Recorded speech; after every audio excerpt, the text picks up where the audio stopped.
మీరు ఆవు నేతితో దీపారాధన చెయ్యొచ్చు. ఆవు నెయ్యి ఎందుకయ్యా అంటే మనకి నువ్వుల నూనె కానీ ఆవు నెయ్యి కానీ లేదా కొబ్బరి నూనె కానీ దీపానికి వాడమన్నారు.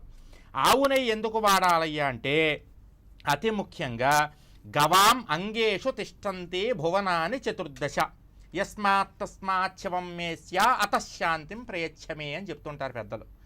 అంటే గవాం అంగేషు తిష్టంతి, గోమాత యొక్క శరీర అంగములలో ఉంటారు. ఎవరుంటారు?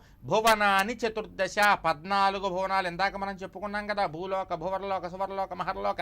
ఈ లోకాలన్నిటిలో ఉండేటటువంటి దేవతలందరూ కూడా చక్కగా అన్ని లోకాల్లో ఉండే దేవతలు గోమాతలో ఉంటారట.